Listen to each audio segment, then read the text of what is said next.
Hi everyone, Zorilita back again, and I'm sorry to say I haven't been able to do any review videos. I just really haven't felt like sitting down and reading books for various reasons, the heat, the craziness, just feeling kind of burnt out. But I thought I'd give you a little video kind of outside the norm. So you might be wondering, I'm holding a Japanese magazine. This is a New Type magazine. And way back in the day, before anime was as widespread in America as it is today, the only way you could really get comics or news about anime wasn't online. It was by going to like Tower Records or stores like that and finding real Japanese magazines. They would import them. And to my pleasure, they had tons and tons of stuff. Like, this stuff wasn't just the mainstream, like, oh, hey, it's, Street Fighter and Sailor Moon and stuff. There was other stuff. And then there was, like, comics and things inside. And they were just very interesting. Like, one day... Oh, sorry, that was Animage. This is New Type. But this is, like, Akazukin Cha-Cha. It's one of those rare animes that's never gotten brought over to America. And I loved these magazines because they would just show all sorts of cool art, way before America would ever get it. And in the back, they would have writing sections. People would write letters. They would send in fan art and stuff like that. So one day, I found the American version. It came out like in January, I want to say, of 2007 or so.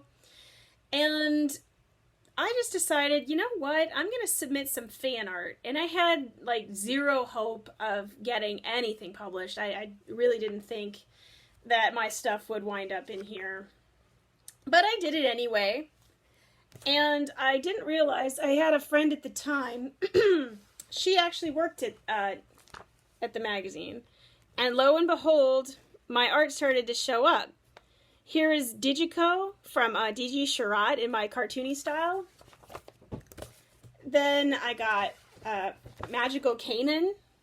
Sometimes the captions on these were a little weird. Like this one was Magical Kanan, those lips, that magic wand, those Powerpuff Girly eyes. And I didn't really see that, but it was, cool to get your stuff published in a book.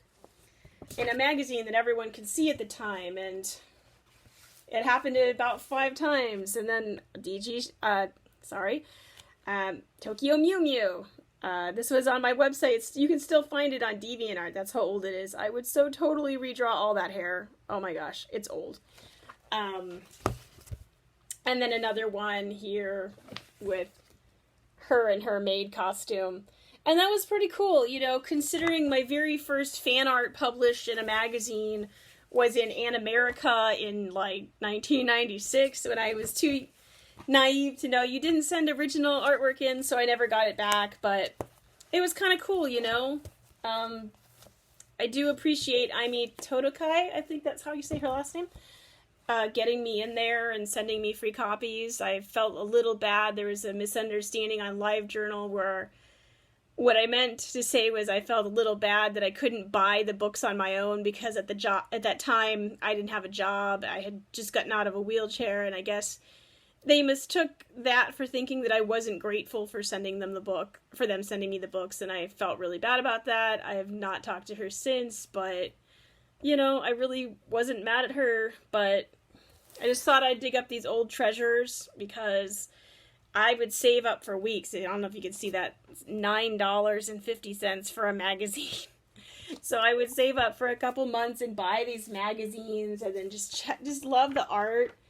I still have some video game magazines. That's where I first discovered anime in gaming mags. But these ones were really awesome, even though I couldn't speak Japanese. And I remember trying to learn. I think we all tried to learn Japanese, but, it was just fun to see. Like, even the ads had some great art in them, even if you didn't know what the heck the games were.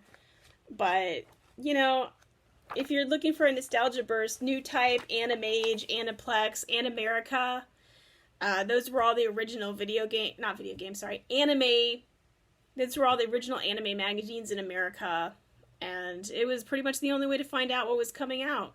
And if you were really savvy, you could find a way to get the laser discs from Japan, or fan subs off the internet. Shout out to VKLL. That's where they got Sailor Moon from. Always buy the new stuff. But yeah, they were instrumental in helping us get our anime fix before the internet was even like a thing. You know, shout out to the poor saps who tried to download the Magical Knight Rares intro, and it took all night and then crashed like 27 times just to download 2 megs of video file. But boy, were we so happy when it finally loaded. But I just thought I'd take a stroll down memory lane and show you these cool things. And then my art got published a couple times in video game mags, which was pretty nifty. Shout out to you later, guys. Bye.